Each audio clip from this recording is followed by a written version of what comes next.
ಕನಕಪುರ ಕಂದಾಯ ಇಲಾಖೆ ಅಧಿಕಾರಿಗಳ ನಿರ್ಲಕ್ಷ್ಯ ಮತ್ತು ರೈತ ವಿರೋಧಿ ಧೋರಣೆಯನ್ನು ವಿರೋಧಿಸಿ ಕರ್ನಾಟಕ ರಾಜ್ಯ ರೈತ ಸಂಘದ ವತಿಯಿಂದ ಬಾರುಗೋಲು ಪ್ರತಿಭಟನೆ ನಡೆಸಿದರು. ಕೋಟೆ ಗಣೇಶ ದೇವಸ್ಥಾನದಿಂದ ತಹಶೀಲ್ದಾರ್ ಕಚೇರಿವರೆಗೆ ಬಾರುಗೋಲು ಪ್ರತಿಭಟನೆ ಹಮ್ಮಿಕೊಳ್ಳಲಾಯಿತು. ನಂತರ ತಹಶೀಲ್ದಾರ್ ಅವರಿಗೆ ಮನವಿ ಸಲ್ಲಿಸಲಾಯಿತು.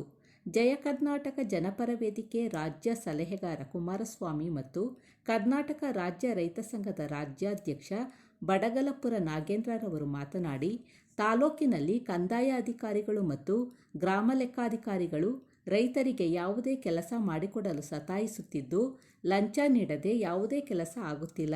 16 ವರ್ಷಗಳಿಂದ ವರ್ಗಾವಣೆಯಾಗದೆ ಕೇಂದ್ರ ಸ್ಥಾನದಲ್ಲಿ ವಾಸ ಇಲ್ಲದೆ ಎಲ್ಲ ಅಧಿಕಾರಿಗಳು ನಗರ ಪ್ರದೇಶದಲ್ಲಿ ವಾಸ ಮಾಡುತ್ತಿದ್ದು, ಪಂಚಾಯಿತಿ ಮಟ್ಟದಲ್ಲಿ ಯಾವುದೇ ಕೆಲಸ ಆಗುತ್ತಿಲ್ಲ. 16 ವರ್ಷಗಳಿಂದ ಒಂದೇ ಕಡೆ ಕೆಲಸ ಮಾಡುತ್ತಿರುವ ಅಧಿಕಾರಿಗಳನ್ನು ಕೂಡಲೇ ವರ್ಗಾವಣೆ ಮಾಡಬೇಕು ಮತ್ತು ಕನಕಪುರದ ರಾಗಿ ಕೇಂದ್ರದಲ್ಲಿ ನಮ್ಮ ರಾಜ್ಯದ ರೈತರಿಗೆ ಮೋಸವಾಗುತ್ತಿದ್ದು, ಸ್ಥಳೀಯ ದಲ್ಲಾಳಿಗಳು ಸ್ಥಳೀಯ ರೈತರ ಪಾಣಿ ಪಡೆದು ತಮಿಳುನಾಡಿನ ರಾಗಿಯನ್ನು 2,500 ರೂಪಾಯಿಗೆ ಖರೀದಿಸಿ 4,000 ರೂಪಾಯಿಗಳಿಗೆ ರಾಗಿ ಖರೀದಿ ಕೇಂದ್ರದಲ್ಲಿ ಮಾರಾಟ ಮಾಡುತ್ತಿರುವುದರಿಂದ ಸ್ಥಳೀಯ ರೈತರಿಗೆ ಅನ್ಯಾಯವಾಗುತ್ತಿದೆ. ಅಧಿಕಾರಿಗಳು ಪರಿಶೀಲನೆ ಮಾಡದೆ ರಾಗಿ ಖರೀದಿಸುತ್ತಿದ್ದಾರೆ. ಕೂಡಲೇ ರಾಗಿ ಕೇಂದ್ರದಲ್ಲಿ ಆಗುತ್ತಿರುವ ಅನ್ಯಾಯವನ್ನು ಸರಿಪಡಿಸಬೇಕೆಂದು ಒತ್ತಾಯಿಸಿದರು. ಯುವ ರಾಜ್ಯ ಸಂಚಾಲಕ ಚೀಲೂರು ಮುನಿರಾಜು ಮಾತನಾಡಿ, ಅಧಿಕಾರಿಗಳಿಗೆ ರೈತರು ಎಷ್ಟೇ ಅರ್ಜಿಗಳನ್ನು ಕೊಟ್ಟರೂ ಅಧಿಕಾರಿಗಳು ನಿರ್ಲಕ್ಷ್ಯ ತೋರುತ್ತಿದ್ದು, ರೈತರ ಚಪ್ಪಲಿ ಸವಿದಿದೆಯೇ ಹೊರತು ಕೆಲಸ ಮಾತ್ರ ಆಗುತ್ತಿಲ್ಲ ಎಂದು ಅಧಿಕಾರಿಗಳ ನಿರ್ಲಕ್ಷ್ಯ ಧೋರಣೆಯನ್ನು ವಿರೋಧಿಸಿದರು. ಈ ಸಂದರ್ಭದಲ್ಲಿ ಜಿಲ್ಲಾಧ್ಯಕ್ಷ ಎಚ್.ಸಿ. ಕೃಷ್ಣಯ್ಯ, ರಾಜ್ಯ ಉಪಾಧ್ಯಕ್ಷ ಮಲ್ಲಯ್ಯ ಮತ್ತು ರಾಜ್ಯ ರೈತ ಸಂಘದ ಪದಾಧಿಕಾರಿಗಳು ಮತ್ತು ರೈತರು ಹಾಗೂ ಹೋರಾಟಗಾರರು ಭಾಗವಹಿಸಿದ್ದರು. ಕಂದಾಯ ಇಲಾಖೆಯ ಕೆಲವು ಅಧಿಕಾರಿಗಳು ಆರ್.ಐ ಇರ್ಬೋದು, ಇರ್ಬೋದು, ಉಪತಹಸೀಲ್ದಾರ್ ಆಗಿರ್ಬೋದು, ಇವರೆಲ್ಲರೂ ಕೂಡ 5 ವರ್ಷ 10 ವರ್ಷ ಕೆಲಸ ಮಾಡ್ತಾ ಇದ್ದಾರೆ. ಇವರು ಕೂಡ AC/DC ವರ್ಷಕ್ಕೆ 2 ವರ್ಷಕ್ಕೆ ವರ್ಗಾವಣೆ ಇದ್ದಾರೆ. ಆ ರೀತಿ ವರ್ಗಾವಣೆ ಮಾಡಬೇಕು ಅಂತೇಳಿ ಒಂದು ಪ್ರತಿಭಟನೆಯನ್ನು ಕರೆದಿದ್ದೀವಿ. ಬಾರ್ಗೋಲ್ ಚಳುವಳಿಯನ್ನು ಕರೆದಿದ್ದೀವಿ. ಇವತ್ತು ಈ ಒಂದು ಹೋರಾಟಕ್ಕೆ ಕರ್ನಾಟಕ ರಾಜ್ಯ ರೈತ ಸಂಘದ ರಾಜ್ಯದ ಅಧ್ಯಕ್ಷ ಆಗಿರ್ತಕ್ಕಂಥ ಬಡಗಲಪುರ ನಾಗೇಂದ್ರ ಸರ್ ಬಂದಿದ್ದಾರೆ. ಅವರಿಗೆ ಹೋರಾಟದ ಪರವಾಗಿ ಸ್ವಾಗತವನ್ನು ಬಯಸ್ತೀನಿ. ಅದೇ ರೀತಿ ನಮ್ಮ ರಾಜ್ಯದ ಉಪಾಧ್ಯಕ್ಷ ಆಗಿರ್ತಕ್ಕಂಥ ಕೆ. ಮಲ್ಲಯ್ಯ ಸರ್ ಬಂದಿದ್ದಾರೆ. ಅವರು ಕೂಡ ಸ್ವಾಗತವನ್ನು ಬಯಸ್ತೀನಿ.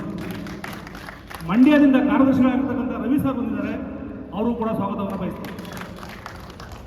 ಅದೇ ರೀತಿ ನಮ್ಮ ರಾಜ್ಯ ಮಹಿಳಾ ಕಾರ್ಯದರ್ಶಿ ಆಗಿರ್ತಕ್ಕಂಥ ರಮ್ಯಾ ರಾಮಣ್ಣವರು ಬಂದಿದ್ದಾರೆ. ಅವರು ಕೂಡ ಸ್ವಾಗತವನ್ನು ಬಯಸ್ತೀನಿ. ಬೆಂಗಳೂರು ವಿಭಾಗೀಯ ಕಾರ್ಯದರ್ಶಿಗಳಾಗಿರ್ತಕ್ಕಂಥ ಚಂದ್ರಶೇಖರ್ ಅವರು ಬಂದಿದ್ದಾರೆ. ಅವರು ಕೂಡ ಸ್ವಾಗತವನ್ನು ಬಯಸ್ತೀನಿ. ಹಿರಿಯರು ಮಾರ್ಗದರ್ಶಿ ಆಗಿರ್ತಕ್ಕಂಥ ಕುಮಾರಸ್ವಾಮಿ ಸರ್ ಬಂದಿದ್ದಾರೆ. ಅವರು ಕೂಡ ಸ್ವಾಗತವನ್ನು ಬಯಸ್ತೀನಿ. ಅವರು ಕೂಡ ಸ್ವಾಗತವನ್ನು ಬಯಸ್ತೀನಿ.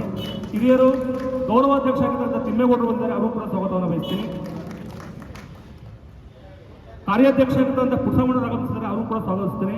ಹಾಗೆ 5 ತಾಲೂಕುಗಳ ಯಾಕೆಂದರೆ ರೈತರಿಗೆ ಫಸ್ಟ್ ಸಿಗೋದೇ ಅವರು ಒಂದೊಂದು ಹಳ್ಳಿಗಳಲ್ಲಿ 5 ವರ್ಷ 10 ವರ್ಷ ಉಳ್ಕೊಂಡ್ರೆ ಯಾವುದೇ ವ್ಯಕ್ತಿಯಲ್ಲಿ ಒಂದೇ ಕಡೆ ಉಳ್ಕೊಂಡಾಗ ಅಲ್ಲಿ ಸಂಬಂಧವನ್ನು ಬೆಳೆಸ್ಕೊತಾರೆ. ಭ್ರಷ್ಟಾಚಾರ ತಡೆಗಟ್ಟಬೇಕು ಅಂತಲೇ ಅಧಿಕಾರಿಗಳನ್ನ ವರ್ಗಾವಣೆ ಮಾಡೋದು. ಬೇರೆ ಉಳ್ಬಾರ್ದು, ಅಲ್ಲೇ ಉಳ್ಕೋಬಾರ್ದು ಅವರು ಅಂತ. ಆದರೆ ನಮ್ಮ ಜಿಲ್ಲೆಯಲ್ಲಿ ಕೆಲಸಕ್ಕೆ ಸೇರ್ಕೊಂಡಾಗ ಬಂದರೆ ಹೋಗೋಣ ಅಲ್ಲೇ ಇರ್ತಾರೆ, ಒಂದೇ ಊರಲ್ಲಿ ಇರ್ತಾರೆ. ಅವನೇನು ಮಾಡ್ತಾನೆ, ಆ ಊರಲ್ಲಿ ಯಾರೋ ಒಬ್ಬರು ಇಟ್ಕೋತಾರೆ. ಯಾವುದೇ ಖಾತೆಗೆ ಅರ್ಜಿ ಆಗಲಿ, ತಿದ್ದುಪಡಿಗೆ ಅರ್ಜಿ ಆಗಲಿ, ಫಸ್ಟ್ ಅವ್ನು ಫೋನ್ ಮಾಡ್ತಾರೆ, ನೀವು ಯಾರು ಹೆಂಗೆ, ಅವ್ನಿಗೆ ಯಾರೋ ಅದು ಅರ್ಜಿ ಹಾಕಿ ತಡೆ ಹಾಕೊಂಡಿದ್ದಾರೆ, ಹಾಕ್ಸು ಇಲ್ಲ ಕರ್ಕೊಂಬ ಮಾತಾಡ್ತೀನಿ. ಇದು ದೊಡ್ಡ ಮಟ್ಟ ಬೆಳೆದಿದೆ ಈ ಜಿಲ್ಲೆಯಲ್ಲಿ. ನಾವೇನಾದರೂ ರೈತರಿಗೆ ಭ್ರಷ್ಟಾಚಾರ ಸ್ವಲ್ಪ ತಡಿಬೋದು ಅಂದರೆ ಅದು ಆರೋಗ್ಯ ರಜೆ ಕೊಟ್ಟುಗಳ ಮಟ್ಟ ಹಾಕಿ ತಡಿಬೋದು. ಅವ್ರಿಂದ ಎಲ್ಲ ಅಂತ ಹೋಗೋದು. ನಮ್ಮ ಸಾಯಂ ಕೊಡ್ಬೇಕು 10,000 ಕೊಡು ಅಂತಾರೆ, 10,000 ಕೊಡು ಅಂತಾರೆ. ಮತ್ತೆ ಕಾನೂನಲ್ಲಿ ಗ್ರಾಮ ಲೇಖಾಧಿಕಾರಿ ಎಲ್ಲಿರಬೇಕು? ಗ್ರಾಮಗಳಲ್ಲಿರಬೇಕು. ಅವನು ಎಲ್ಲ ಗ್ರಾಮ ಲೇಖಾಧಿಕಾರಿಗಳು ಅವ್ರಿಗೆ ಅನುಕೂಲ ಆಗುವಂತೆ ರೂಮ್ಗಳನ್ನ ಮಾಡಿಕೊಂಡು ಐಷಾರಾಮಿ ರೂಮ್ಗಳನ್ನ ಮಾಡ್ಕೊಂಡು ಎಲ್ಲೋ ಕೂತಿರೋದು. ಒಬ್ಬ ರೈತ ಅವ್ರನ್ನ ಭೇಟಿ ಮಾಡಕ್ಕೆ ಬರ್ಬೇಕಾದ್ರೆ 5 ರೂಪಾಯಿ ಖರ್ಚಾಗ್ಬೇಕು. ಬರಕ್ಕೆ 5 ರೂಪಾಯಿ ಖರ್ಚಾಗಬೇಕು ಅಂತ ನಮ್ಗೆ ಊಟ, ಮಧ್ಯಾಹ್ನ, ಬಸ್ ಚಾರ್ಜು. ಅದೇ ಗ್ರಾಮ ಪಂಚಾಯಿತಿಗಳಲ್ಲಿ ಪ್ರತಿ ಗ್ರಾಮ ಪಂಚಾಯಿತಿಯಲ್ಲೂ ಅವ್ರಿಗೆ ಒಂದೊಂದು ಕಚೇರಿನ ಕೊಟ್ಟವ್ರೆ. ಅಲ್ಲಿ ಬೇಡ ಸ್ವಾಮಿ, ಒಂದು ಪಡ್ಸಲೆ ಕುತ್ಕೊಳ್ಳಿ, ನಮ್ಮ ಜನ ಹಳ್ಳಿ ಕುಡಿಸ್ತಾರೆ, ಊಟ ಹಾಕ್ತಾರೆ. ಹಳ್ಳಿಗಳು ಒಂದೊಂದು ಪಡ್ಸಲೆ ಕುತ್ಕೊಳ್ಳಿ. ಡಂಬರಾಟ ಆಡೋಕ್ಕೆ, ನಾಟಕ ಆಡೋಕ್ಕೆ ಗ್ರಾಮ ವಾಸ್ತವ್ಯ, ಗ್ರಾಮ ಸೌಧ ಅದಾಲತ್ತು, ಅದು ಪ್ರಾಣಿ ಅದಾಲತ್ತು, ಭೌತಿಕತೆ ಅದಾಲತ್ತು ಮಾಡ್ತೀರಿ. ಸುಮ್ಮನೆ ಕಡೆ ಮಾಡ್ತೀರಿ. ಆ ಊರಿಗೆ ಕೇಳಿ ಎಷ್ಟು ಜನ ಭೌತಿಕತೆ ಮಾಡಿಸ್ಕೊಟ್ಟಿಲ್ಲ ಅಂತ. ಎಲ್ಲರೂ ಕೂಡ ಗಂಡು ಸ್ವತಂತ್ರ ಅಧಿಕಾರಿಗಳು ಒಳಗಡೆ ಟೀಚರ್ಗೆ ಬರೋರು. ಏನು ಇವರೆಲ್ಲ ಸಂಬಳ ಕೊಟ್ಟು ಪಡಿಕೊಂಡ್ರು ಅಂತ ಅನ್ಕೊಳ್ಳ, ಇವರೇ ಸರ್ವಾಧಿಕಾರಿ ಅನ್ಕೊಂಡವ್ರೆ.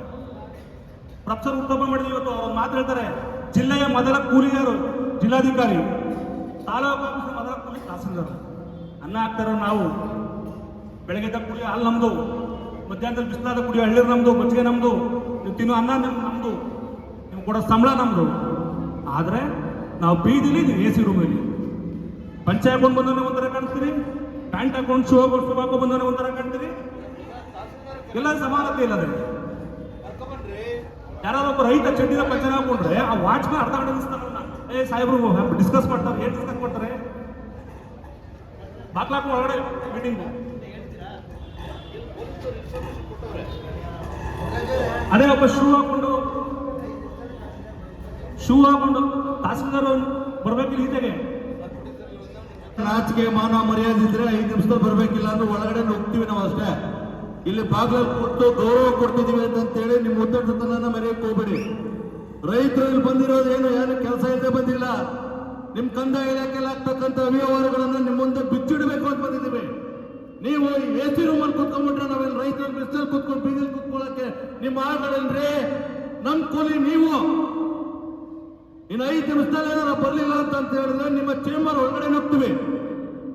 ಪೊಲೀಸ್ನವ್ರು ಏನ್ ಮಾಡ್ತಿದ್ದೀರಿ ನೀವು? ಇನ್ಫಾರ್ಮೇಶನ್ ಕೊಟ್ಟಿಲ್ಬೇಡ್ರಿ ಅವ್ರಿಗೆ. ಇಲ್ಲೇ ನಾವೇನ್ ಕೆಲಸ ಇಲ್ಲದೆ ಬಂದು ಕೂತಿದೀವ ಹೋರಾಟ ಮಾಡ್ಲಿಕ್ಕೆ? ನಮ್ ರಾಜ್ಯಾಧ್ಯಕ್ಷ ಬಂದಿದ್ದಾರ್ರಿ ಬೆಂಗಳೂರಿಂದ. ನಿಮ್ಮ ಇಲಾಖೆ ಅಧಿಕಾರಿಗಳನ್ನ ರಕ್ಷಣೆ ಮಾಡ್ಕೊಳಕ್ಕೆ ನೀವೇ ಕೂತಿರೋದು. ಇನ್ನು 5 ನಿಮಿಷದಲ್ಲಿ ಬರ್ಬೇಕಷ್ಟೇ. ಚಳವಳಿ ಮಾಡ್ಬೇಕು. ಅವ್ರು ಯಾರೋ ಮಾಡ್ಕೋತಾರೆ, ನಮ್ಗೆ ಹೇಳ್ಬೇಕು ಅಂತೀರಿ. ಆಮೇಲೆ ಅಲ್ಲೇ ಹೋಗ್ಕೊಂತಿರ್ತೀವಿ. ರೈತ ಸಂಘದವ್ರು ಏನ್ ಮಾಡ್ಬಿಟ್ಟಿದ್ರು? ಗೌರವಾನ್ವಿತ ಹೋರಾಟಗಾರರೇ, ಈ ತಹಸೀಲ್ದಾರರು ಆ ವಿವೇಕಿ ಜಿಲ್ಲಾಧಿಕಾರಿ ಇದಾರಲ್ಲ, ಯಶವಂತ್ ಗುರ್ಕರ್ ಅಂತೇಳಿ ಅವ್ರು ಹೋತಾರ. ಅವರು ಕೂಡ ಹಿಂಗೇನೆ. ನಾವು ಮಲ್ಲಯ್ಯನವರು, ನಮ್ಮ ಕೃಷ್ಣಯ್ಯನವರು 100 ಸರಿ ಆ ಬಾಗ್ಲಲ್ಲಿ ರೋಡಲ್ಲಿ ತಿಮ್ಮೇಗೌಡರು, ನಾವೆಲ್ಲ ತಿಮ್ಮೇಗೌಡರು ಆಗ್ತಕ್ಕೆ ಸಾಪ ಇಲ್ಲ. ಎ ಸಿ ರೂಮ್ ಬಿಟ್ಟು ಈಚೆಗೆ ಬರಲಿಲ್ಲ. ಈ ತಹಸೀಲ್ದಾರರು ಬಂದಾಗ ಏನೋ ಎಲ್ಲರನ್ನೂ ಬಹಳ ವಿಶ್ವಾಸದಿಂದ ಮಾತಾಡಿಸ್ತಿದ್ರು. ಎಲ್ಲ ಅವ್ರ ಜಿಲ್ಲಾಧಿಕಾರಿ ಅವಿವೇಕ ಹೇಳ್ಕೊಟ್ಬಿಟ್ಟಿರ್ಬೇಕು. ಅವ್ರ ಪಾಡ್ಗೆ ಅವ್ರು ಪಡ್ಕೊಂಡು ಹೋಗ್ಲಿ, ನೀನ್ ಬರ್ಬೇಡಪ್ಪ ಈಚೆಗೆ ಅಂತ. ನೋಡಿ, ನಮ್ಮ ಇಲ್ಲಿ ನೆರೆದಿರ್ತಕ್ಕಂಥ ಎಲ್ಲ ನನ್ನ ಆತ್ಮೀಯ ಮಾಧ್ಯಮದ ಸ್ನೇಹಿತರೆ, ಹೋರಾಟಗಾರರೇ, ವಿಶೇಷವಾಗಿ ನಮ್ಮ ರಾಜ್ಯಾಧ್ಯಕ್ಷರಾದಂಥ ಬಡಗಲ್ಪುರ ನಾಗೇಂದ್ರ ಸರ್ ಅವರೇ, ಮನೋ ಕೆಲಸ ಇದ್ರು ಹೋರಾಟಗಾರರು ಮಾಡ್ತಾ ರೈತರು ಕೂತವ್ರೆ ಅನ್ನೋದು ಬಿಟ್ಟು ಬರ್ಬೇಕು ಅಂತಿಲ್ವಾ? ಅವ್ರು ಎ ಸಿ ಸಾಹೇಬ್ರು ಬಂದವ್ರು, ಅವರು ಇದ್ರು ಕರ್ಕೊಂಬನ್ನಿ. ಎ ಸಿ ಅವ್ರು ಬಂದ್ರೆ ಬಹಳ ಒಳ್ಳೇದು. ಅಲ್ಲಂತೂ ಬರೋಕ್ ಅಧಿಕಾರ ಇಲ್ಲ ನಿಮ್ಗೆ. ಈಗ ಇವತ್ತು ಮಾತಾಡಬಾರ್ದು ಯಜಮಾನ್ರೆ ಮಾತಾಡಬಾರ್ದು. ಇವತ್ತು ಇಲ್ಲಿ ಹೋರಾಟಕ್ಕೆ ಬಂದಿರತಕ್ಕಂಥ ವಿಚಾರ, ಪ್ರೊಫೆಸರ್ ನಂಜುಂಡಸ್ವಾಮಿರವರ ಜನ್ಮ ದಿನಾಚರಣೆಯನ್ನ ಆಚರಣೆ ಮಾಡಿ ನಮ್ಮ ಭೂಮಿ ನಮ್ಮ ಹಕ್ಕು, ಬೈರ್ಮಂಗಲ ಕಂಚಕರ್ನಹಳ್ಳಿ ಭಾಗದ ರೈತರ ಭೂಮಿಯನ್ನು ಕಿತ್ಕೊಳ್ತಾ ಇದ್ದೀರಿ. ಇದೇ ರೀತಿ ಕನಕಪುರ ತಾಲೂಕಿನ ವಂಗಾಣಿ ದೊಡ್ಡಿ ಗ್ರಾಮದ 68 ಎಕರೆ ಭೂಮಿಯನ್ನ ಈಗಾಗಲೇ ರಾಮನಗರದ ಕ್ಷೇತ್ರದ ಶಾಸಕರಾದಂಥ ಇಕ್ಬಾಲ್ ಹುಸೇನ್ ಮತ್ತು ಅವರ ಹಿಂಬಾಲಕರು ದಿನನಿತ್ಯನೂ ಬಂದು ತಹಸೀಲ್ದಾರ್ ಭೂಮಿ ಸೆಕ್ಷನ್ ಕಂದಾಯ ಅಧಿಕಾರಿಗಳನ್ನ ಬಲೆಗಾಕೊಂಡು ನೋಡಿ, ಲ್ಯಾಂಡ್ ಟ್ರಿಬ್ಯುನಲ್ ಅಲ್ಲಿ ಅರ್ಜಿ ಬಾಕಿ ಇದ್ರು ಕೂಡ, ಗೇಣಿ ಅರ್ಜಿ ಬಾಕಿ ಇದ್ರು ಕೂಡ, ಹೈಕೋರ್ಟ್ ಆರ್ಡರ್ ಇದ್ರು ಕೂಡ ಎಲ್ಲ ಆದೇಶಗಳನ್ನು ಮುಚ್ಚಿಟ್ಟು ಅಧ್ಯಕ್ಷರೇ ಎಲ್ಲವ ಟ್ರಾನ್ಸಾಕ್ಷನ್ ಅನ್ನು ಮಾಡಿ ಈಗಾಗಲೇ ಒಬ್ಬ ಶಾಸಕರ ಹೆಸರಿಗೆ ಮಾಡಿಕೊಟ್ಟಿದ್ದೀರಿ. ನಿಮ್ಮ ವಿರುದ್ಧ ಇಲ್ಲಿ ಕಂದಾಯ ಅಧಿಕಾರಿಗಳ ವಿರುದ್ಧ ಬಾರ್ಕೋಲ್ ಚಳವಳಿಯನ್ನು ಮಾಡಲು ನಮ್ಮ ರೈತರು ಬಾರ್ಕೋಲ್ಗಳನ್ನು ಬಂದಿದ್ದಾರೆ. ಈ ಅಧಿಕಾರಿಗಳು ಚಿಟ್ಟು ಕೆಟ್ಟಂತ ಅಧಿಕಾರಿಗಳು, ನಿಮ್ಗೆಲ್ಲರೂ ಕೂಡ ಬಂಡಾಧಿಕಾರಿಗಳು. ಯಾರು ಕೂಡ ಕೇಂದ್ರ ಸ್ಥಾನದಲ್ಲಿ ಇರೋದಿಲ್ಲ. ಪಂಚಾಯತಿ ವ್ಯಾಪ್ತಿಯ ಕೇಂದ್ರ ಸರ್ಕಾರದಲ್ಲಿ ಒಬ್ಬ RIVAಗಳು ಕೂಡ ಸಿಗೋದಿಲ್ಲ. ಎಲ್ಲರೂ ಕೂಡ ಕನಕಪುರದ ಏನು ರೆಸಿಡೆಂಟಿಯಲ್ ಏರಿಯಾದಲ್ಲಿ ರೂಮ್ಗಳನ್ನು ಮಾಡಿಕೊಂಡು ಲಂಚವನ್ನು ಪಡೀಲಿಕ್ಕೋಸ್ಕರ ಅವರ ಬಿಸಿನೆಸ್ ಅನ್ನು ಮಾಡ್ಕೊಳ್ಳೋದಕ್ಕೋಸ್ಕರ ಎಲ್ಲ ಇರೋದ್ರೆ ತಹಸೀಲ್ದಾರ್ ಕಣ್ಣು ಮುಚ್ಕೊಂಡು ಕೂತಿದ್ದಾರೆ. ಈ ತಹಸೀಲ್ದಾರ್ ಬಂದು ತಾವಿಂದರು ಕೂಡ ಹಲವಾರು ಬಾರಿ ಹೇಳಿದ್ರು ಕೂಡ ಯಾವುದೇ ತರ ಕಂದಾಯ ಅಧಿಕಾರಿಗಳ ಮೇಲೆ ಕ್ರಮವನ್ನು ಕೈಗೊಳ್ಳದಂತ ತಹಸೀಲ್ದಾರರು 1 ನಿಮಿಷನೂ ಕೂಡ ಇರ್ಲಿಕ್ಕೆ ಯೋಗ್ಯತೆ ಇಲ್ಲ. ಇದೇ ತಹಸೀಲ್ದಾರ್ ಕಚೇರಿಯಲ್ಲಿ ಒಂದು 3 ತಿಂಗಳ ಹಿಂದೆ ಇಬ್ರು RI ಮತ್ತೆ VA 2 ಲಕ್ಷ ಲಂಚವನ್ನ ಪಡ್ಕೊಂಡಿರ್ತಕ್ಕಂಥ ಸಂದರ್ಭದಲ್ಲಿ ರೆಡ್ ಹ್ಯಾಂಡ್ ಆಗಿ ಲೋಕಾಯುಕ್ತ ಅಧಿಕಾರಿಗಳಿಗೆ ಸಿಕ್ಕಿದ್ರು. ಆವತ್ತು ಸಿಕ್ಕಿದ್ರೆ 24 ಗಂಟೆ ಆ ಅಧಿಕಾರಿಗಳು ಹೊರಗಡೆ ಬಂದ್ರು. ಈ ಅಧಿಕಾರಿಗಳು ಎಲ್ಲರೂ ಕೂಡ ಬೆಂಗಳೂರಿಂದ 5,000 ಕಾರ್ಗಳಲ್ಲಿ ಅಪ್ ಅಂಡ್ ಡೌನ್ ಮಾಡ್ತಾರೆ. ಒಬ್ಬ ಇಲ್ಲಿ ರೈತ ಭೂಮಿ ಸೆಕ್ಷನ್ ಅಲ್ಲಿ ಏನ್ ಮಾಡ್ತಾರೆ ಅಂತ ಹೇಳಿದ್ರೆ, ರೈತ ಯಾವುದೇ ಅವರ ದಾಖಲಾತಿಗಳನ್ನ ಕೇಳಕ್ ಹೋದ್ರೆ ಯಾರು ಕೂಡ ಕೊಡೋದಿಲ್ಲ. ಅವ್ರನ್ನ ಸುತ್ಸಿ ಅಲ್ಸಿ ಎಂಡಾಸ್ಮೆಂಟ್ ಅನ್ನ ಕೊಡ್ತಾರೆ. ತಹಸೀಲ್ದಾರ್ ಕೋರ್ಟ್ಗೆ ಹೋಗಿ ಅಂತಾರೆ, AC ಕೋರ್ಟ್ಗೆ ಹೋಗಿ ಅಂತಾರೆ, DC ಕೋರ್ಟ್ಗೆ ಹೋಗಿ ಅಂತಾರೆ. ಯಾವುದೇ ತರದ ಕೆಲಸ ಕಾರ್ಯಗಳು ಇಲ್ಲಿ ಆಗ್ತಿಲ್ಲ. ಅದಕ್ಕೆ ನೇರ ಹೊಣೆ ತಾಲೂಕು ಆಡಳಿತ ಮತ್ತೆ ಜಿಲ್ಲಾಡಳಿತ ಕೂಡ ಆಗಿರ್ತದೆ. ಆ ನಿಟ್ಟಿನಲ್ಲಿ ಇವತ್ತು ಬಾರ್ಕೋಲ್ ಚಳವಳಿಯನ್ನು ಮಾಡ್ಲಿಕ್ಕೆ ನಮ್ಮ ರೈತರು ಬಂದಿದ್ದಾರೆ. ಬರ್ಲಿಲ್ಲ ನೀವೇನಂತ ಹೇಳಿದ್ರೆ ನಿಮ್ಮ ಕಚೇರಿ ಒಳಗಡೆ ನುಗ್ಗಿ ಈ ಬಾರ್ಕೋಲ್ ಮೂಲಕ ಅಧಿಕಾರಿಗಳಿಗೆ ಚಾಟಿ ಏಟನ್ನು ಕೊಡ್ಲಿಕ್ಕೆ ನಮ್ಮ ರೈತರು ಹಿಂದೆ ಮುಂದೆ ನೋಡೋದಿಲ್ಲ. ಈಗ ತಾನೇ ಬೈರ್ಬಂಗ್ಲಾ ಭಾಗದ ಹಲವಾರು ತಾಯಂದಿರಲ್ಲಿ ಬಂದಿದ್ದೀರಿ. ಅಲ್ಲಿನ 9,600 ಎಕರೆ ಭೂಮಿಯನ್ನು ಕಿತ್ಕೊಳ್ಳಿಕ್ಕೆ ಸರ್ಕಾರ ಹೊರಟಿದೆ. ಅದೇ ರೀತಿ ಮೇಕೆದಾಟು ಅಣೆಕಟ್ಟನ್ನು ಮಾಡಲಿಕ್ಕೆ ಇಲ್ಲಿನ ಉಪಮುಖ್ಯಮಂತ್ರಿಗಳು ಶಾಸಕರು ಏನ್ ಪಾದಯಾತ್ರೆಯನ್ನು ಮಾಡಿ ಅಧಿಕಾರಕ್ಕೆ ಬಂದಂತ ರಾಜ್ಯ ಸರ್ಕಾರ ಇದುವರೆಗೂ ಕೂಡ ಮೇಕೆದಾಟು ಅಣೆಕಟ್ಟನ್ನು ಕಟ್ಟಲಿಕ್ಕೆ ಯಾರು ಯೋಗ್ಯತೆ ಇಲ್ಲ. ಸುಮ್ಮನಿರ್ಬೇಕು ನೀವು. ಇವತ್ತಿನ ಹೋರಾಟ ಇನ್ನು ಹಲವಾರು ಜನ ಮಾತಾಡೋರಿದ್ದಾರೆ. ಇಲ್ಲಿಗೆ ಅಧಿಕಾರಿಗಳು ಬರಬೇಕು, ಇಲ್ಲಿರ್ತಕ್ಕಂಥ ಸಮಸ್ಯೆಗಳನ್ನ ನಾವು ನಿಮ್ಮ ಮುಂದೆ ಹೇಳಬೇಕು, ಸರಿ ಮಾಡಬೇಕು.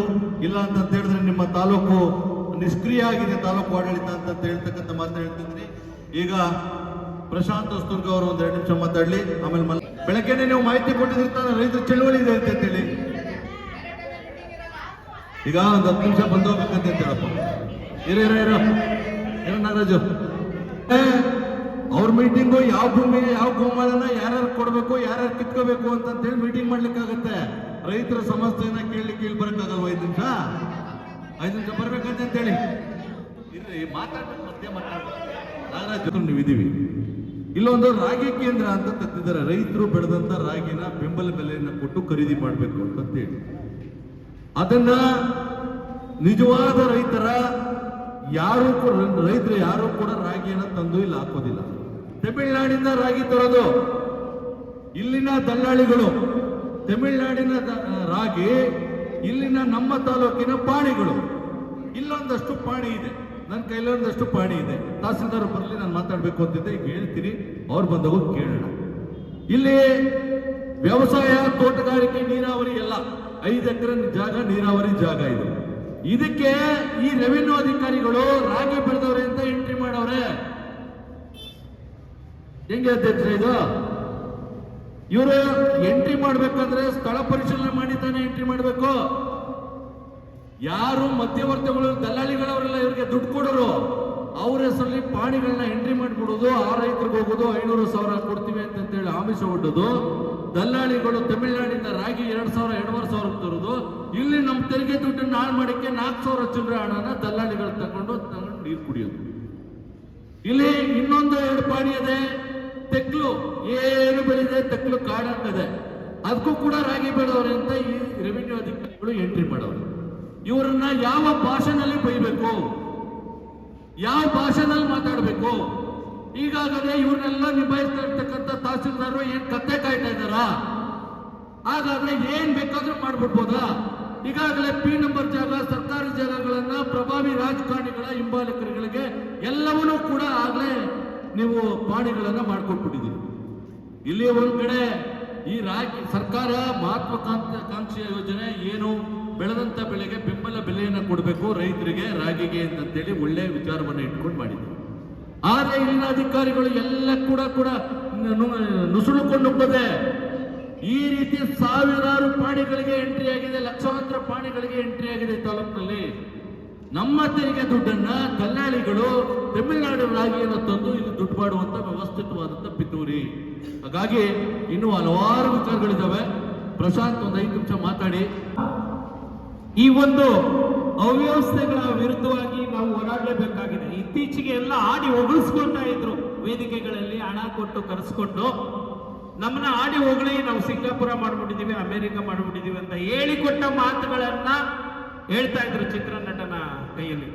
ಆದ್ರೆ ಇವತ್ತು ದಿನ ಇಲ್ಲಿನ ಜ್ವಲಂತ ಸಮಸ್ಯೆಗಳು ಎಷ್ಟಿದೆ ಅಂತ ಹೇಳಿದ್ರೆ ನಾವೆಲ್ಲ ಇವತ್ತು ದಿನ ಪ್ರತಿನಿತ್ಯ ಹೋರಾಟ ಮಾಡಬೇಕು, ಆ ರೀತಿ ಆಗೋಗಿದೆ.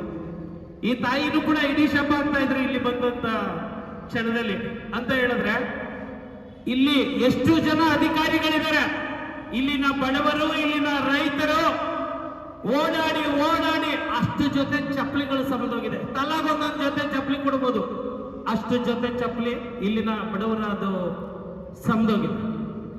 ಇಲ್ಲಿ ಪ್ರತಿಯೊಂದು ಅರ್ಜಿನೂ ಕೂಡ ಇಲ್ಲಿ ಕೊಡೋದಷ್ಟೇ, ಯಾರ ಹತ್ರ ಹೋಗುತ್ತೆ, ಏನಾಗುತ್ತೆ, ಯಾರು ಯಾವ ಮೀಟಿಂಗ್ ಹೋಗ್ತಾರೆ, ಬಂದಾಗೆಲ್ಲ ಇವರನ್ನ ಕಾಯ್ದು ಕಾಯ್ದು ಕಾಯ್ದು ನಿರಾಸೆ. ನಮ್ಮ ರೈತರು ಯಾವತ್ತು ಹೊಲಗದ್ದೆಗಳಲ್ಲಿ ಇರಲೇಬಾರ್ದು. ಈ ಕಂದಾಯ ಅಧಿಕಾರಿಗಳನ್ನ ನೋಡಕ್ಕೋಸ್ಕರ ಅಲ್ಲಿತಾ ಇರಬೇಕು. ಆದ್ರೆ ಇಲ್ಲಿನ ಅಧಿಕಾರಿಗಳು ನಾವು ತಗೊಳ್ತಾ ಇರುವಂತ ಸಂಬಳ ಇವರ ಸೇವೆಗೆ ಅನ್ನುವಂಥದ್ದನ್ನ ಮರ್ತ್ಕೊಂಡಿದ್ದಾರೆ. ಅವ್ರೇನಿದ್ರು ನಾವು ಬದುಕಿರುವಂತದ್ದೇ ಲಂಚ, ನಾವಿಂತ ಲಂಚದ ಅಮೇಧ್ಯವನ್ನು ತಿನ್ನೋದಿಕ್ಕೆ ನಾವಿಲ್ಲಿ ಬರೋದು ಅನ್ನುವಂಥದ್ದು ಈ ಅಧಿಕಾರಿಗಳ ರಾಜರೋಷವಾದಂತ ಒಂದು ವರ್ತನೆ. ಇಲ್ಲಿನ ಕಂದಾಯ ಮಾನ್ಯ ತಹಶೀಲ್ದಾರ್, ನೀವು ಬಂದಿದ್ದೀರಿ, ಇಷ್ಟು ದಿನಗಳಾಗಿದೆ, ತಾಲೂಕಿನ ಯಾವುದಾದ್ರೂ ಸಮಸ್ಯೆಗಳ ಬಗ್ಗೆ ನಿಮ್ಮ ಹತ್ರ ಮಾತಾಡಕ್ ಹೋದ್ರೆ ಮುಖ ಕೊಟ್ಟನು ಕೂಡ ಮಾತಾಡಲ್ಲ. ಇದಕ್ಕೂ ನನಗೂ ಸಂಬಂಧನೇ ಇಲ್ಲ ಅನ್ನೋ ರೀತಿ ವರ್ತನೆ ಮಾಡ್ತೀರಾ. ಸ್ವಾಮಿ, ಇಲ್ಲೊಂದು ಸಬ್ ರಿಜಿಸ್ಟರ್ ಕಚೇರಿ ಇದೆ, ಅದನ್ನ ತೆರವು ಮಾಡೋದಕ್ಕೆ ನಾವು ಹೋರಾಟ ಮಾಡ್ತಾರೆ. ಸಬ್ ರಿಜಿಸ್ಟರ್ಗೂ ನನಗೂ ಸಂಬಂಧ ಇಲ್ಲ ಅಂತ ಹೇಳ್ತಾರೆ. ಇಲ್ಲಿ ನಮ್ಮ ನಂಜುಂಡ ಸ್ವಾಮಿ ಅವರು ಹೇಳ್ತಾರೆ, ಈ ತಾಲೂಕಿನಲ್ಲಿ ಮೊದಲನೇ ಕೂಲಿ, ಈ ಕೂಲಿಗೆ ತನ್ನ ಕೆಲಸ ಮಾಡ್ಬೇಕು, ಏನ್ ಮಾಡ್ಬೇಕು ಅನ್ನುವಂಥದ್ದೇ ಗೊತ್ತಿಲ್ಲ ಅಂತ ಹೇಳಿದ್ರೆ, ಇಂಥ ಅಯೋಗ್ಯರನ್ನ ಕಟ್ಕೊಂಡು ನಮ್ಮ ತಾಲೂಕಿನ ಜನ ಯಾವ ಕೆಲಸ ಕಾರ್ಯಗಳನ್ನ ಮಾಡ್ಬೇಕು? ನಾವು ಯಾವುದೇ ರೈತ ಬಂದ್ರು ಕೂಡ ಅದು ವರ್ಷಾನುಗಟ್ಟಲೆ ಓಡಾಡಿಸಿ ನಂತರ ದಾಖಲೆಗಳಿಲ್ಲ ಅಂತ ಕೊಡ್ತೀರಾ. ನಮ್ಮ ರೈತರ ಬಳಿ ನಕಲಿ ಇರುತ್ತೆ, ನಿಮ್ಮ ಹತ್ರ ಒರಿಜಿನಲ್ ಇರಲ್ಲ ಅಂತ ಹೇಳಿದ್ರೆ ನಾವು ಯಾವ ನಂಬಿಕೆಯಿಂದ ಈ ಒಂದು ತಾಲೂಕು ಕಚೇರಿಯಲ್ಲಿ ನಮ್ಮ ದಾಖಲೆಗಳನ್ನ ನಿಮ್ಮ ಹತ್ರ ಸುರಕ್ಷಿತವಾಗಿದೆ ಅಂತ ನಾವು ಭಾವಿಸ್ಕೊಳ್ಬೇಕಾಗಿದೆ. ಬರ್ವಾಕ್ಬಿಡಿ ಒಂದು ಬೋರ್ಡು, ನಾವು ಮಾರಾಟಕ್ಕಿದ್ದೇವೆ, ನಮ್ಮ ಸೇವೆ ಇಷ್ಟಕ್ಕೆ ನೋಡಿ, ಪ್ರತಿಯೊಬ್ಬ ಅಧಿಕಾರಿ ತಹಶೀಲ್ದಾರ್ಗೆ ಇಷ್ಟು, ನನ್ನ ಬೆಲೆ ಇಷ್ಟು, ನನ್ನ ಮಾನ ಮರ್ಯಾದೆಯ ಬೆಲೆ ಇಷ್ಟು ಅಂತ ನೀವು ಬರ್ತಾಕೊಳ್ಳಿ. ಕಂದಾಯ ಅಧಿಕಾರಿಗಳು, RI, VAಗಳು ಪ್ರತಿಯೊಬ್ರು ನನಗೆ ಇಷ್ಟು ಕೊಡ್ಬೇಕು, ನಮ್ಗೆ ಲಂಚ ಅಂತ ಹೇಳ್ಬಿಟ್ಟು ಒಂದು ಬೋರ್ಡ್ ಹಾಕಬಿಡಿ. ಖಂಡಿತವಾಗ್ಲೂ ಆಗ್ಲಾದ್ರೂ ನಾವು ನಿಮ್ಮ ಎದೆ ಮೇಲೆ ಸುರಿತೀವಿ. ನಾವು ಕಿತ್ತಾಗಿರೋ ಚಪ್ಪಲಿ ಬೆಲೆ ಬಾಳಲಾದ ನಿಮ್ಮ ಎದೆ ಮೇಲೆ ಸುರಿತೀವಿ. ನೀವು ನಾಚಿಕೆ ಇಲ್ಲದೆ ಇದ್ದಂಗೆ ರಾಜಾರೋಷವಾಗಿ ತೆಗೆದುಕೊಂಡು ಅವಾಗಾದ್ರೂ ನಮ್ ಕೆಲಸ ಮಾಡಿ, ಅವಾಗಾದ್ರೂ ನಮಗೆ ನಾಚಿಕೆ ಆಗುತ್ತೆ, ನಿಮಗೆ ನಾಚಿಕೆ ಆಗುತ್ತೆ ಇರುವಂತ ನಾವು ನೋಡ್ಬೇಕಾಗಿದೆ. ನಾವು ಪ್ರತಿನಿತ್ಯನೂ ಕೂಡ ಇಲ್ಲಿ ಲಂಚ ಕೊಟ್ಟು ಇವತ್ತು ದಿನ ಪ್ರಾಮಾಣಿಕ ಅಧಿಕಾರಿ ಯಾರು ಅಂತ ಹುಡುಕ್ಬೇಕಾಗಿಲ್ಲ, ಯಾವ ಲಂಚ ಕಡಿಮೆ ಕೇಳ್ತಾ ಇದ್ದಾನೆ ಅನ್ನುವಂತ ಅಧಿಕಾರಿನ ಇವತ್ತು ಹುಡುಕುವಂತ ಪರಿಸ್ಥಿತಿ ಬಂದಿದೆ. ವರ್ಷಾನುಗಟ್ಟಲೆ ಇವರೆಲ್ಲ ಇಲ್ಲಿ ಬೀಡ್ಬಿಟ್ಟಿರೋದೆ, ಇವರೆಲ್ಲ ತಿಂದು ತಿಂದು ಕೊಬ್ಬಿ ನಾವು ಏನ್ ಬೇಕಾದ್ರೂ ಇಲ್ಲಿ ಮಾಡ್ಕೊಳ್ಬಹುದು ಅನ್ನುವಂತ ಒಂದು ಸಾರ್ವಭೌಮತೆ ಬೆಳೆದ್ಬಿಟ್ಟಿದ್ದಾರೆ. ನೀವು ನಮ್ಮ ಸೇವಕರು ಅನ್ನುವಂಥದ್ದನ್ನ ಮರ್ತಿದ್ರ ಅಧಿಕಾರಿಗಳೇ, ಅದನ್ನ ನೆನೆಸೋದಕ್ಕೆ ಇವತ್ತು ದಿನ ಎಲ್ಲ ರೈತಾಪಿ ವರ್ಗದವರು ಇವತ್ತು ಬಂದಿದ್ದಾರೆ. ತಹಶೀಲ್ದಾರ್ ಅವರೇ, ಇಂಥ ರೈತರಿಗೆ ಬೆಲೆ ಕೊಡದೆ ಇದ್ಮೇಲೆ ಸಂಜೆ ಒಂದು ತುತ್ತು ಬಾಯಿಗೆ ಅನ್ನ ಹಿಡಿತೀರಲ್ಲ, ಆ ಅನ್ನ ಇವತ್ತು ನಿಮ್ಗೆ ಕ್ಯಾಕರಿಸಿ ಹೋಗಿದ್ದೆ. ಇದು ನಾನು ರೈತ ಬೆಳೆದು ತಗೊಂಡು ಇವತ್ತು ಅವ್ರಿಗೆ ಮರ್ಯಾದೆ ಕೊಡದೆ ನೀನು ಬಂದ್ಬಿಟ್ಟು ನನ್ನನ್ನು ತಿಂತಾ ಇದೆಯಲ್ಲ ಅಂತ. ಹಾಗಾಗಿ ಮುಂದೆ ಮಾತಾಡ್ತಾರೆ. ನಮ್ಮ ತಾಲೂಕಿನ ಜನರ ಸಮಸ್ಯೆಗಳ ಬಗ್ಗೆ ಇನ್ನಾದ್ರೂ ಸ್ಪಂದಿಸಲಿ, ಕಷ್ಟಗಳನ್ನ ಅರಿವಂತ ಒಂದು ಮನಸ್ಸು ಮಾಡಲಿ, ಅವರ ಸಮಸ್ಯೆಗಳನ್ನ ಇತ್ಯರ್ಥ ಮಾಡುವಂತ ಮನೋಭಾವ ನಿಮ್ಗೆ ಇಟ್ಕೊಂಡು ಅದೇ ನಿಮ್ ಕರ್ತವ್ಯ ಅಂತ ಪರಿಪಾಲಿಸಲಿ ಅಂತ ಹೇಳ್ಬಿಟ್ಟು ಅಧಿಕಾರಿಗಳಿಗೆ ಕಿವಿ ಮಾತಾಡ್ತಾ ನನ್ನ ಮಾತುಗಳನ್ನು ಮುಗಿಸ್ತಾ ಇದ್ದೀನಿ. ಧನ್ಯವಾದಗಳು.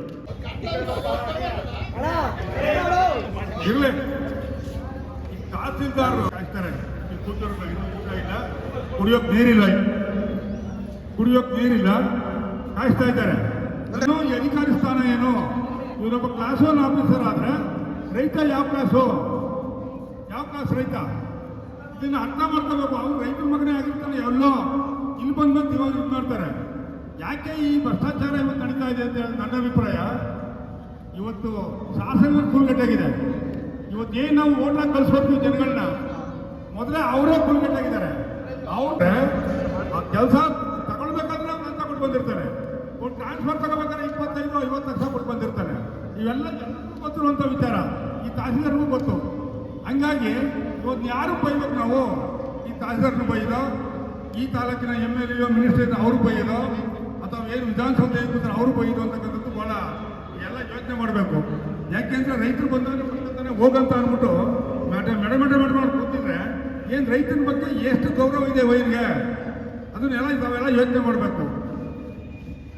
ದಯವಿಟ್ಟು ಬೇರೆ ಮಾತಾಡಿದ್ರೆ ಹೋರಾಟಗಾರ ಮಿತ್ರರೇ, ಜನತೆಯಿಂದ ಸ್ವಾಗತ ಇದ್ರೆ ನಮ್ಮ ಸಂಸ್ಕಾರ ಅದು. ಆಯ್ತು, ಗೊತ್ತಾಯ್ತು, ನಮ್ಮ ಸಂಸ್ಕಾರ ಅದು ಸ್ವಾಗತ ಮಾಡೋದು.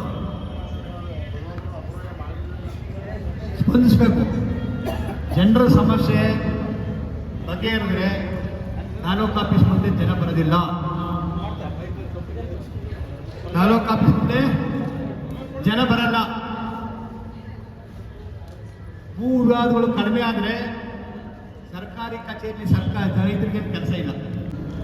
ಎಲ್ಲಿ ಸಮಸ್ಯೆ ಬಗೆರುತ್ತೋ ಅಲ್ಲಿ ನೆಮ್ಮದಿಯಾಗಿ ತಾಲೂಕು ದಂಡಾಧಿಕಾರಿ ಕೆಲಸ ಮಾಡ್ಬೋದು, ರಾಜ್ಯದ ಮುಖ್ಯಮಂತ್ರಿಗಳು ಕೂಡ ಕೆಲಸ ಮಾಡ್ಬೋದು. ರಾಜಕಾರಣಿ ಮನೆ ಮುಂದೆ ಜನ ಹೋಗ್ಬೇಕು. ಸಮಸ್ಯೆಗಳು ಬಗೆಹರದೇ ಇದ್ರೆ ಜನ ಸಾಲಾಗಿ ನಿಂತ್ಕೊತಾರೆ, ಪ್ರತಿಭಟನೆಗಳು ಕೂಡ ಆಗ್ತದೆ. ತಹಸೀಲ್ದಾರ್ ಬರಬೇಕು ಕೂಗ್ದು ನಾವು ತಹಸೀಲ್ದಾರ್ ಎಷ್ಟೊತ್ತು ಬರಬೇಕು ಅಂತ ಹೇಳಿ ಕಳಿಸ್ಬೇಕಾಗಿತ್ತು. ರೈತರು ಸುಟ್ಟವನ್ನ ಹಾಕೊಂಡಿರೋರೆಲ್ಲರೂ ಏನು ತಿಳುವಳಿಕೆ ಇಲ್ಲ ಅಂತಲ್ಲ. ಎಪ್ಪೆಟ್ಟೊತ್ತು ಅಂತ ರೈತರಿಗೆ ಈ ದೇಶದ ಪ್ಲಾನಿಂಗ್ ಹೆಂಗಿರಬೇಕು ಅನ್ನೋಂಥ ರೂಲ್ಸ್ ಅಂತ ಇದೆ, ಬೌದ್ಧಿಕ ಶಕ್ತಿ ಇದೆ. ರೈತ ಚಳವಳಿ ಒಂದು ಓಪನ್ ಯೂನಿವರ್ಸಿಟಿ. ತಾಲೂಕು ದಂಡಾಧಿಕಾರಿ KS ಓದಿರ್ತಾರೆ, ಕರ್ನಾಟಕ ಅಡ್ಮಿನಿಸ್ಟ್ರೇಷನ್. IAS ಅಧಿಕಾರಿ IAS ಓದಿರ್ತಾರೆ. ಮೈಸೂರಲ್ಲೇ ಬೆಟ್ಸೂರು ಅಂತ ಇದ್ರು ಒಬ್ರು, ಅದು ADC ಆಗಿದ್ರು, JSS ಮಾಡ್ಕೊಂಡಿದ್ದಾರೆ. ನಮ್ಮ ಪುಟ್ಟಣ್ಣಯ್ಯ ಗ್ರಾಮೀಣ ಎಕನಾಮಿ ಬಗ್ಗೆ ಮಾತಾಡ್ತಾರೆ, ನಮ್ಮ ನಾಯಕ. ಆಗ ಬೆಟ್ಸೂರವರು ನಾಗೇಂದ್ರ ಅವರೇ ಒಂದು ನಿಮಿಷ ಅಂತ ಕರೆದ್ರು. ಏನು ಅಂತ ಕೇಳಿದ್ರೆ, ಪುಟ್ಟಣ್ಣಯ್ಯನವರು MA ಏನು ಮಾಡಿದ್ರು ಎಕನಾಮಿಕ್ಸ್ ಅಂತ ಕೇಳಿದ್ರು. ಇಲ್ಲ ಅವರು BA ಬ್ರಾಕೆಟ್ ನಾನು ಡಾಕ್ಟರೇಟ್ ತಗೊಂಡಿದ್ದೀನಿ, ಎಕನಾಮಿಕ್ಸಲ್ಲಿ ಡಾಕ್ಟರೇಟ್ ತಗೊಂಡಿದ್ದೀನಿ, ನಾನು PhD ಮಾಡಿ ನನಗೆ ಗೊತ್ತಿದ್ದ ವಿಷಯ ಇವತ್ತು ತಿಳ್ಕೊಂಡೆ ಅಂದರು. ರೈತರಿಂದ, ಹೋರಾಟದಿಂದ ಅಡ್ಮಿನಿಸ್ಟ್ರೇಟಿವ್ ಕಲಿಬೇಕಾದಂಥದ್ದು ಇದೆ. ರೈತರಿಗೆ ಆಡಳಿತ ಜ್ಞಾನವೂ ಇದೆ, ಕಾನೂನು ಜ್ಞಾನವೂ ಇದೆ, ಸಮಾಜ ಹೆಂಗೆ ಸ್ವಾಸ್ಥ್ಯವಾಗಿ ಇಟ್ಕೋಬೇಕು ಅನ್ನೋ ಜ್ಞಾನ ಇದೆ. ಅದೇ ಚಳವಳಿ ದಯವಿಟ್ಟು ಅರ್ಥ ಮಾಡಬೇಕು. ನಾನು KS ಪಾಸ್ ಆಗಿದೆ 29. ಖಾಲಿ ತಲೆ ಮಂತ್ರಿ ಬಂದಾಗ ಫೈಲ್ ಇಟ್ಕೊಂಡು ಹೋಗ್ಬಾರ್ದು ಅಂತ ಚರ್ಚೆಗೆ ಹೋಗಿದ್ದೆ. ಖಾಲಿ ತಲೆ ಮಂತ್ರಿ ಬಂದಾಗ ನಾವು ಸ್ಟೇಟ್ ಕಮಿಷನರ್ ಆಗಿ ಫೈಲ್ ಇಟ್ಕೋಬೇಕಲ್ಲ, ನಾನು ಡಿವಿಷನ್ ಕಮಿಷನರ್ ಆಗಿ ರಿಟೈರ್ಡ್ ಆಗಬೇಕಾಗಿತ್ತು. ಅದು ಹೋಗಿದ್ದೆ, ಬರೀ ಇಂಟ್ರ್ಯೂ ಹೋಗಿದ್ರೆ ನಾನು ಸೆಲೆಕ್ಟ್ ಆಗ್ತಿದ್ದೆ. ಹಂಗೆ ರೈತ ಸಂಘದಲ್ಲಿ ಭಾಳಷ್ಟು ಜನ IAS ಮಾಡೋಸಕ್ಕೆ ನಾವು ಹೇಳ್ತೀವಿ. ನಾವು ಹೇಳೋದ್ರಲ್ಲಿ ಇಂಡಿಯನ್ ಅಗ್ರಿಕಲ್ಚರ್ ಸರ್ವಿಸು IASಗೆ ರಿಟೈರ್ಡ್ ಉಂಟು 60 ವರ್ಷಕ್ಕೆ. ಅಗ್ರಿಕಲ್ಚರ್ ರಿಟೈರ್ಡ್ ಇಲ್ಲ, ಅದಕ್ಕೆ IAS ರೈತರೆಲ್ಲ IAS ಅಂತ ನೋಡಾಕಳಿ ಅಂತ ಹೇಳಿದ ಪುರಾಣೇನರು. ಇಂಡಿಯನ್ ಅಗ್ರಿಕಲ್ಚರ್ ಸರ್ವಿಸ್ ನಿಮ್ಗೆ ಗೊತ್ತಾಯ್ತು ಹೇಳ್ತಿರೋದು, ಅದೊಂದು ಸರ್ವಿಸ್ ಅಲ್ವಾ? ಆದರೆ ಬಂದಿದ್ದಾರೆ, ತಿಳುವಳಿಕೆ ಹೇಳ್ಬೇಕಂತ ಜವಾಬ್ದಾರಿ. ತಹಸೀಲ್ದಾರಿಗೆ ಒಂದು ಮಾತು ಹೇಳ್ತಾರೆ, ಭಾಳ ಯುವಕರಾಗಿದ್ದಾರೆ, ಸಾರ್ವಜನಿಕರ ಜೊತೆ ಸಂಬಂಧ ಇಟ್ಕೊಂಡ್ರೆ ನೀವು ಉನ್ನತ ಮಟ್ಟಕ್ಕೆ ಹೋದಾಗಲೂ ಗೌರವ ಸಿಗುತ್ತೆ. ನೀವು ರಿಟೈರ್ಡ್ ಆದರೂ ನಿಮ್ಮ ಮನೆ ಹತ್ರ ಬಂದು ಮಾತಾಡ್ತಾರೆ. ಎಷ್ಟೋ ಜನ ದುರಾಂಕಾರ ಮಾಡ್ಬಿಟ್ಟು ಪೊಲೀಸ್ನವರು, ಅಧಿಕಾರಿಗಳು ರಿಟೈರ್ಡ್ ಆದಮೇಲೆ ನಮಸ್ಕಾರ ಹೊಡೆಯೋರು, ಅವರೇ ನಮಸ್ಕಾರ ಹೊಡಿಬೇಕಾದ ಪರಿಸ್ಥಿತಿ ಇರುತ್ತೆ. ಈ ಥರ ಪರಿಸ್ಥಿತಿಗಳು ಆಗ್ಬಿಟ್ಟಿದ್ದಾವೆ. ಒಳ್ಳೆ ಕೆಲಸ ಮಾಡಿದ್ರೆ ಜನರು, ಬಡವರು ಅವರು ಗೌರವಿಸ್ತಾರೆ, ಅವ್ರು ಆರೈಸ್ತಾರೆ, ಅವ್ರ ಹೆಂಡತಿ ಮಕ್ಕಳು ಚೆನ್ನಾಗಿರಲಿ ಅಂತ ಆರೈಸ್ತಾರೆ. ಒಳ್ಳೆ ಕೆಲಸ ಮಾಡಬೇಕು, ಅದು ರೈತರ ಒಂದು ದೊಡ್ಡತನ. ಇಂಡಿಯಾ ದೇಶದಲ್ಲಿ ಪ್ರಧಾನಮಂತ್ರಿನೂ ಕೂಡ ಕೆಳಗೆ ಮಾತಾಡಿದ ಚಳವಳಿ ಅಂತ ಅದು ರೈತ ಚಳವಳಿ.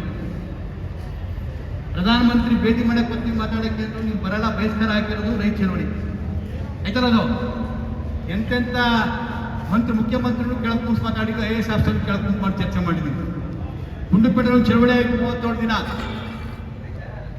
ಯಾವ ಮಂತ್ರಿ ಬಂದರೂ ಕೂಡ ಚಳವಳಿಯಲ್ಲಿ ಕೆಳಗೆ ಚಕ್ರಮಟ್ಟಿ ಕಾಲ ಹಾಕಿ ಕೂತು ಮಾತಾಡಬೇಕು. ಆ ಥರ ಚಳವಳಿ ಇದು ಬಗ್ಗಸುತ್ತೆ. ಏನು ಬೇಡ, ಮುಖ್ಯವಾದ ವಿಚಾರ ಚರ್ಚೆ ಮಾಡೋಣ. ಮುಖ್ಯವಾದ ಚರ್ಚೆ ಮಾಡಿ DC ಬಗ್ಗೆ ಏನಿರೋ DC OPLES ಕರ್ನಾಟಕದ 31 ಜಿಲ್ಲೆಯಲ್ಲಿ DC ಇರೋರಲ್ಲಿ OPLES ಅಂದ್ರೆ ಈ ಜಿಲ್ಲೆ DC.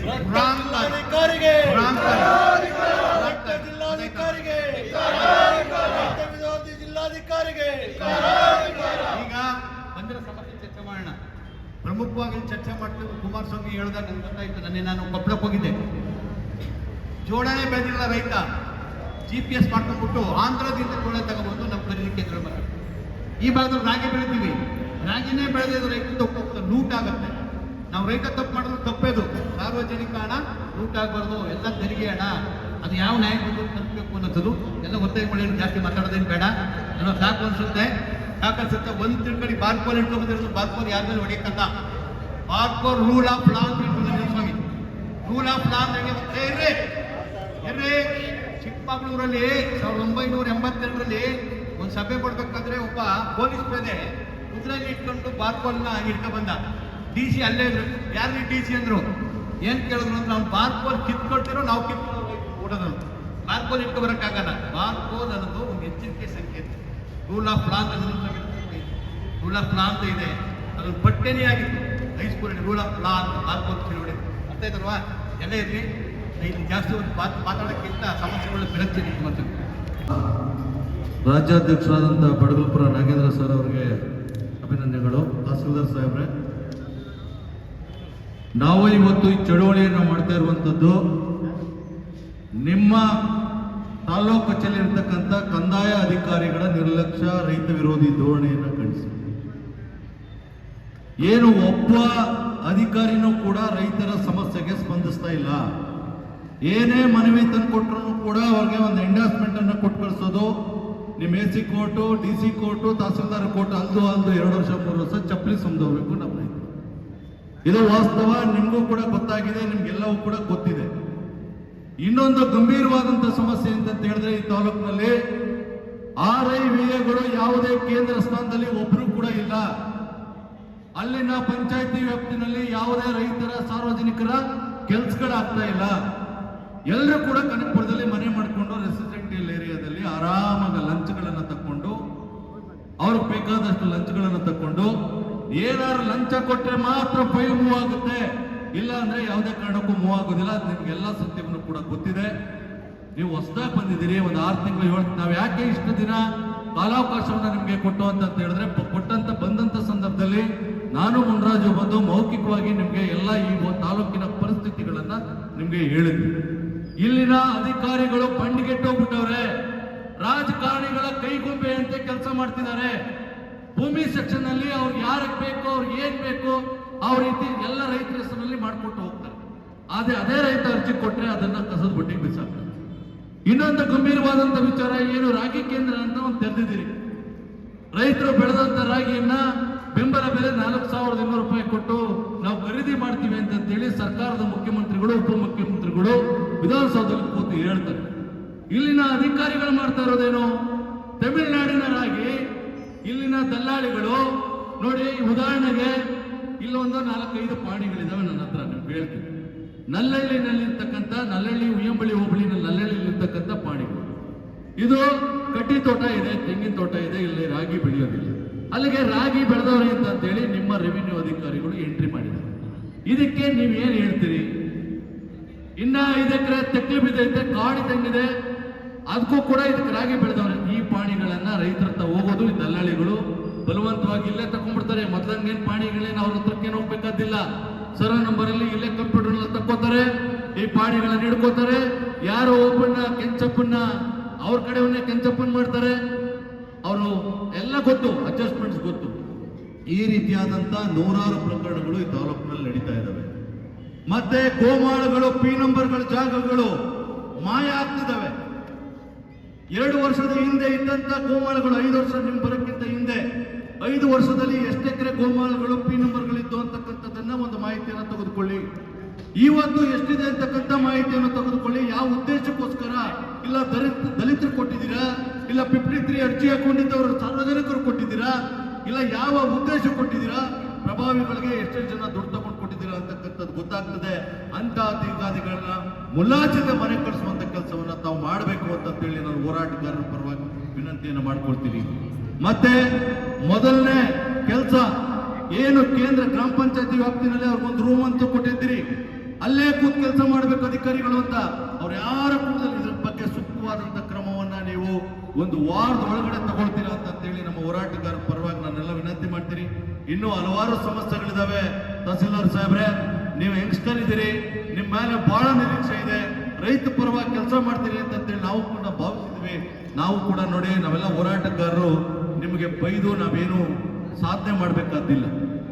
ನಮ್ಮ ರೈತರ ಜೊತೆ ಸ್ಪಂದಿಸಲಿಲ್ಲ ಅಂತ ಹೇಳಿದ್ರೆ ನಾವು ಒಂದಷ್ಟು 4 ಏನೋ ಕೋಪದಲ್ಲಿ ಮಾತಾಡ್ತೇವೆ ಹೊರತು ಯಾವುದೇ ತರದ ನಮಗೂ ನಿಮಗೂ ಸಂಘರ್ಷ ಇಲ್ಲ. ಇನ್ನು ಮುಂದೆನಾದ್ರೂ ಕೂಡ ರೈತ ಪರವಾದಂತ ಕೆಲಸವನ್ನ ಮಾಡಿ. ಇಲ್ಲಿ ನಾನು ನೋಡ್ತೀನಿ, ದಲ್ಲಾಳಿಗಳ ಕಪಿಮುಷ್ಟಿಯಿಂದ ತಾಲೂಕು ಕಚೇರಿಯನ್ನ ಮುಕ್ತಗೊಳಿಸಿ. ನಾವೀಗ ಬರ್ಬೇಕಾದ್ರೆ ನೋಡಿದ್ವಿ, ಇಲ್ಲಿ 25-30 ಜನ ಪ್ರತಿನಿತ್ಯನೂ ಕೂಡ ರೈತರ ಭೂಮಿಯನ್ನ ಕಬಳಿಕೆ ಮಾಡಿ ಹೊಡ್ಕೊಳ್ತಕ್ಕಂಥ ಮಧ್ಯಸ್ಥಿಕೆ ವಹಿಸ್ತಕ್ಕಂಥ ದಲ್ಲಾಳಿಗಳೇ ನಿಂತಿರ್ತಾರೆ. ನಿಮ್ಮ ಭೂಮಿ ಸೆಕ್ಷನ್ ಅಲ್ಲಿ ಕೂತಿರ್ತಾರೆ, ಕಂಪ್ಯೂಟರ್ ಸೆಕ್ಷನ್ ಅಲ್ಲಿ ಕೂತಿರ್ತಾರೆ. ಅವ್ರಿಗೆ ಚೇರ್ ಹಾಕಿ ನಿಮ್ಮ ಅಧಿಕಾರಿಗಳು ಅವ್ರಿಗೆ ರಾಜಾತಿಥ್ಯವನ್ನು ಕೊಟ್ಟು ಕೆಲಸ ಮಾಡ್ಕೊಳ್ತಾರೆ. ನಮ್ಮ ರೈತರು ಬಂದ್ರೆ ಹೊರಗಡೆ ನಿಲ್ಲಿಸ್ತಾರೆ. ದಯವಿಟ್ಟು ಈ ಚಾಳಿ ನಿಮ್ಮ ಅವಧಿನಲ್ಲಿ ಹೋಗ್ಬೇಕು ಅಂತಕ್ಕಂಥದ್ದು. ಒಳ್ಳೆ ತಹಸೀಲ್ದಾರ್ ಇದ್ರು, ಸಂಜಯ್ ಅವರಂತ ಬಂದಿದ್ರು. ಇಂಥವ್ರ ಅವಧಿನಲ್ಲಿ ಇಂಥ ಕೆಲಸ ಆಯ್ತು ಅಂತ ನಮ್ಮ ರೈತರು ನೆನೆಸ್ಕೋಬೇಕು. ಆ ನಿಟ್ಟಿನಲ್ಲಿ ಕೆಲಸ ಮಾಡಬೇಕು ಅಂತ ವಿನಂತಿ ಮಾಡ್ಕೊಳ್ತಾ ಈಗ ಮನವಿಯನ್ನು ಕೊಡ್ತೇವೆ. ಆ ಮನವಿನಲ್ಲಿ ಏನಿದೆ ಅಂತಕ್ಕಂಥದ್ದನ್ನ ನಮ್ಮ ಮುನ್ರಾಜ್ ಅವರು ಓದಿ ತಿಳಿಸ್ತಾರೆ. ನಂತರ ಮನವಿಯನ್ನು ಕೊಡ್ತಾರೆ. ಹೇಳ್ತೀನಿ ಸರ್, ಎಲ್ಲರೂ ಓದಲ್ಲ, ಯಾಕಂದ್ರೆ ಭಾಷಣ ಮಾಡೋದೆಲ್ಲ ಹೇಳಿದ್ದೀನಿ. ನಮ್ಮ ಜಿಲ್ಲೆಯಲ್ಲಿ, ಒಂದೇ ತಾಲೂಕಲ್ಲ, ಇಡೀ ಜಿಲ್ಲೆಯಲ್ಲಿ ರೈತರಿಗೆ ಬದಲು ಸಿಗ್ತಕ್ಕಂಥವರು ಗ್ರಾಮ ಲೆಕ್ಕಾಧಿಕಾರಿ, ರೆವಿನ್ಯೂ ಇನ್ಸ್ಪೆಕ್ಟರ್. ಇವರು ನಿಮ್ಮ ಥರನೇ, ನೀವು ಏನು ತಹಸೀಲ್ದಾರ್ ಇದ್ದಾರೆ, ಎ ಸಿ ಇದ್ದಾರೆ, ಡಿ ಸಿ ಇದ್ದೀರಿ, 2 ವರ್ಷಕ್ಕೋ 1 ವರ್ಷಕ್ಕೋ ವರ್ಗಾವಣೆ ಆಗ್ತೀರಿ. ಈ ಅಧಿಕಾರಿಗಳು 10 ವರ್ಷ 20 ವರ್ಷ ಅಲ್ಲೇ ಇರ್ತಾರಲ್ಲ, ಯಾಕೆ? ಭ್ರಷ್ಟಾಚಾರ ಶುರು ಹೋಗೋದು ಅಲ್ಲಿಂದ. ಅಲ್ಲೇ ಸಂಬಂಧ ಬೆಳೆಸ್ಕೋತಾರೆ, ಅಲ್ಲೇ ಯಾರೊಬ್ಬರನ್ನ ಬ್ರೋಕರ್ ಇಟ್ಕೋತಾರೆ. ಯಾವುದೋ ಒಂದು ಖಾತೆ, ಒಂದು ಫೈಲ್ ಹೋಗ್ಲಿ, ಏನೇ ಹೋಗ್ಲಿ, ಅವ್ರನ್ನ ಫೋನ್ ಮಾಡಿ ಕೇಳ್ಕೊಂಡು ಅವ್ರು ಹೆಂಗೆ ಏನು ಕರ್ಕಬಾ ಅಂತ ಹೇಳೋದು, ಮಾತಾಡೋದು. ನಮ್ಮ ತಾಯಿಯವ್ರಿಗೆ ಅವ್ರಿಗೆ ಎಷ್ಟು ಕೊಡಬೇಕು, ಇವ್ರಿಗೆ ಎಷ್ಟು ಕೊಡಬೇಕು, ಇವ್ರಿಗೆ ಎಷ್ಟು ಕೊಡಬೇಕು ಅಂತೇಳಿ ಭೌತಿಕತೆಗೆ ನಮ್ಮ ಅಪ್ಪನ ನಮ್ಮ ತಾತನ ಮಾಡಿಸ್ಕೊಳ್ಳೋದಕ್ಕೆ ಲಂಚ ಕೊಡೋದು. ವರ್ಷಗಟ್ಟಲೆ ಇಟ್ಕೊಂಡು ಭೌತಿಕತೆಗಳು ಮಾಡೋದು. ಆಮೇಲೆ ಸೆಕ್ರೆಟರಿಗಳು ಫೋನ್ ಮಾಡಿ ಕರ್ಸ್ಕೊಳ್ಳೋದು ಆಫೀಸ್ಗೆ. ಸೈನಪ್ಪ ಬಾಪ, ಯಾಕಂದ್ರೆ ವರ್ಷ ಆಗ್ತದೆ, ಮುಂದೆ ಖಾತೆ ಬದಲಾವಣೆ ಆಗಬೇಕು. ಸೈನಪ್ಪ ಬಾ, ಆಗಲ್ಲ, 1000 ಕೊಡಬೇಕು ಅಂತ ಹೇಳಿ ರೆಡಿ ಮಾಡಿರ್ತಾರೆ. ಒಂದೇ ವಾರದಲ್ಲಿ ಆಯ್ತದೆ. ಈ ವ್ಯವಸ್ಥೆಯಲ್ಲಿ ಎಲ್ಲ ಕೆಳ ಅಧಿಕಾರಿಗಳನ್ನ 1 ವರ್ಷ 2 ವರ್ಷಕ್ಕೆ ಬದಲಾವಣೆ ಮಾಡಿ. ಮೊದಲು ಭ್ರಷ್ಟಾಚಾರ ಶುರುವಾಗೋದೇ ಅವರಿಂದ. ಅದನ್ನು ತಪ್ಪಿಸ್ಬೇಕಾದ್ರೆ ಆಮೇಲೆ ಗ್ರಾಮ ಲೆಕ್ಕಾಧಿಕಾರಿ ಗ್ರಾಮದಲ್ಲಿ ಕೆಲಸ ಮಾಡಬೇಕಿದ್ರೆ ಕನಕಪುರ ತಾಲೂಕಲ್ಲಿ ಹೆಸರು ಮಕ್ಕಳು ಕೆಲಸ ಮಾಡೋ ಸಾಧ್ಯನಾ? ಒಬ್ಬ ರೈತ ಸಾಹೇಬ್ರ ನಮ್ಮ ಖಾತೆ ಬದಲಾವಣೆ ಆಯ್ತದೆ ಕೇಳ್ಕೊಂಡು ಹೋಗಿ 5 ರೂಪಾಯಿ ಖರ್ಚು ಮಾಡಬೇಕು. ಒಂದು ಕೂಲಿ ಯಾರು ಕೊಡ್ತಾರೆ? ನಿಮಗೆ ಸಂಬಳ ಕೊಟ್ಟರು ನಮ್ಮ ಹತ್ರ ಬಂದು ಕೆಲಸ ಮಾಡಿ ಅಂತ. ನಾವು 5 ರೂಪಾಯಿ ಖರ್ಚು ಮಾಡ್ಕೊಂಡು ನಮ್ದೊಂದು ನಿಮ್ಮ ಕೆಲಸ ಬಂದು ನಿಮ್ಮ ಹತ್ರ ಬರ್ತೀವಿ ಹೇಳ್ತೀವಾ? ಮತ್ತೆ ನೀವು ಯಾಕಬೇಕು? ಬಿಟ್ಬಿಡಿ ಅದೆಲ್ಲ. ನಾವು ಕೈಪಡಿ ಬರ್ತೀವಿ, ಹಿಂದೆ ಕೈಪಡಿ ಬರ್ಪಡಿ ಮಾಡ್ಕೋತೀವಿ ನಾವೇ. ಅಂತ ನಮ್ಗೆ ಎಷ್ಟೆಷ್ಟು ಬೇಕು ಅಷ್ಟೆಷ್ಟು. ಹಾಗಾಗಿ ಇದಾಗಬೇಕು. ಟೋಟಲ್ ಆಗಿ ನಾವು ಇಲ್ಲಿ ಪಟ್ಟಿ ಮಾಡಿದ್ದೀವಿ, ನಮ್ಗೆ ಕೊಡ್ತಾ ಇದ್ದೀವಿ. ಇದನ್ನ ಮಾನ್ಯ ಕೃಷ್ಣ ಬೈರೇಗೌಡರ ಕಂದಾಯ ಸಚಿವರಿಗೆ ನಾವು ಪತ್ರವನ್ನು ಬರೀತಾ ಇದ್ದೀವಿ. ಅವ್ರಿಗೆ ತಲುಪಿಸಿ ನಮಗೆ ಅಕ್ಲಾರ್ಮೆಂಟ್ ಅನ್ನು ವಾಪಸ್ ಕೊಡುವಂತ ಕೆಲಸವನ್ನ ಮಾಡಬೇಕು. ಮತ್ತೆ ನಮ್ಗೆ ಕೊಡಬೇಕು. ಆಮೇಲೆ ನಾವು ಮೊನ್ನೆ ಪ್ರತಿಭಟನೆ ಮಾಡಿ ನಿಮಗೆ ರೈತರ ಸಭೆಯನ್ನ ಕರೀರಿ ಅಂತ ಕೇಳಿದ್ವು. ರೈತರ ಅಧಿಕಾರಿಗಳ ಕುಂದುಕೊರತೆ ಸಭೆ ಕರೆದಾಗ ನಾವು ನೇರ ಮುಕ್ತು ಆಯ್ತರ ಸಮಸ್ಯೆಗಳನ್ನ ನಿಮ್ಮ ಹತ್ರ ಚರ್ಚೆ ಮಾಡ್ತೀವಿ. ಅದನ್ನ ತಕ್ಷಣ ನೀವು ನಮಗೆ ಡೇಟ್ ಅನ್ನ ಕೊಡಬೇಕು ಅಂತ ಹೇಳ್ತಾ ಮನವಿಯನ್ನ ಕೊಡ್ತೇವೆ. ಕೆಲಸಗಳು ಅರ್ಥ ಸುಸಲಿತವಾಗಿ ಬಗೆಹರ್ತದೆ. ಅದನ್ನು ಮುಂದುವರಿಸಿ ತಹಸೀಲ್ದಾರ್ 1 ತಿಂಗಳಿಗೆ ಒಂದ್ಸರಿ ಕರೆದ್ರೆ ನಿಮ್ಮ ಸಮಸ್ಯೆಗಳು ಬರೋಕ್ಕಿಂತ ನೀವು ಮನೆಯಲ್ಲೇ ಬಗೆಹರಿಸ್ಬೋದು. ನಿಮ್ಗೆ ಉಪಯೋಗ ಆಗುತ್ತೆ ಇದಕ್ಕಿಂತ. ಅದನ್ನು ಡಿ ಸಿ ಅವ್ರಿಗೆ ಹೇಳಿ ಮಾಡಿದ್ದೀವಿ. ಇಷ್ಟು ದಿನ ಆಗಿದೆ. ಆ ಜಿಲ್ಲಾಧಿಕಾರಿ ಬಂದು 2-2.5 ವರ್ಷ ಆಯಿತು. ಒಂದು ರೈತರ ಕುಂದುಕೊರತೆ ಸಭೆನ ಜಿಲ್ಲೆನಲ್ಲೂ ಕೂಡ ಕರೆದಿಲ್ಲ. ಇಲ್ಲಿ ತಾಲೂಕಿನಲ್ಲೂ ಕೂಡ ಒಂದು ಕುಂದುಕೊರತೆ ಸಭೆ, ಸಾರ್ವಜನಿಕರು ರೈತರ ಸಭೆನ ನೀವು ಕೂಡ ಕರೆದಿಲ್ಲ. ಯಾಕೆ ಅಂತಂದ್ರೆ ಯಥಾ ರಾಜ ಯಥಾ ಪ್ರಜೆ. ಹಾಗಾಗಿ ಬೀದಿಲಿ ಕೂತ್ಕೊಂಡು ನಮ್ಮ ಜೊತೆ ಕೂತ್ಕೊಂಡು ಚರ್ಚೆ ಮಾಡಿರ್ತೀವಿ. ಗೌರವ ಕೊಟ್ಟು ಕಚೇರಿಯಲ್ಲಿ ಕೂತ್ಕೊತೀವಿ. ಬೀದಿಲಿ ಕೂತ್ಕೊಂಡು ಜನಸಂಖ್ಯೆ ಜಾಸ್ತಿ, ಮುಂದಿನವ್ರು ಬರ್ತಾರೆ, ಏನಾಗುತ್ತೆ ನೋಡೋಣ. ಸಾರ್ವಜನಿಕವಾಗಿ ಪ್ರಕಟ ಆಗುತ್ತೆ, ಜನರು ಇಶ್ಯೂ ಆಗುತ್ತೆ. ಇವು ಸೋಷಿಯಲ್ ಮೀಡಿಯಾ ಇದ್ದಾವೆ ಅಲ್ವಾ, ಮಾಧ್ಯಮಗಳಿದ್ದಾವೆ, ಹೆಚ್ಚೆಚ್ಚು ಬಿತ್ತರಿಸ್ತಾರೆ. ಹಾಗಾಗಿ ಇವತ್ತೇನು ನಾವು ಮನವಿಯನ್ನು ಕೊಡ್ತಾ ಇದ್ದೀವಿ. ಬನ್ನಿ ಸರ್, ಮುಂದಕ್ಕೆ ಬನ್ನಿ. ನೀವೆಲ್ಲ ಹಂಗೆ ಏನಪ್ಪ, ನಮಗೆ ಈಗ ನಮ್ಮ ಸಮಸ್ಯೆಗಳ ಬಗ್ಗೆ ತಹಸೀಲ್ದಾರ್ ಏನು ಕ್ರಮ ಕೈಗೊಳ್ತಾರೆ ಅಂತಕ್ಕಂಥದ್ದನ್ನ ನಮ್ಮ ಮಾಧ್ಯಮದವರ ಸಾರ್ವಜನಿಕರ ಮುಂದೆ ಮಾತಾಡ್ತಾರೆ. ಆಗ್ಬೋದಾ?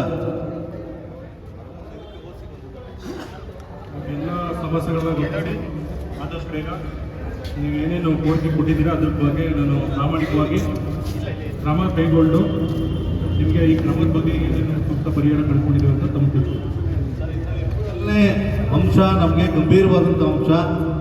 ಮೊದಲು ಏನು RIಗಳು VAಗಳು 8 ವರ್ಷ 5 ವರ್ಷ 10 ವರ್ಷದಿಂದ ರಾಜಕಾರಣಿಗಳ ಶ್ರೀರಕ್ಷೆಯಿಂದ ಏನು ಗೂಟ ಹೊಡ್ಕೊಂಡು ಕೂತಿದಾರಲ್ಲ, ಫಸ್ಟ್ ಅವ್ರು ಸ್ಥಳಾಂತರ ಆಗಬೇಕು. ಬೇರೆ ಅದು ಭ್ರಷ್ಟಾಚಾರ ಸ್ಥಳಾಂತರ ಮಾಡೋದಕ್ಕೆ ನಾನು ಸಕ್ಷಮ ಅಧಿಕಾರಿ ಇಲ್ಲ, ಡಿ ಸಿ ಅವರಾಗಿದ್ದಾರೆ.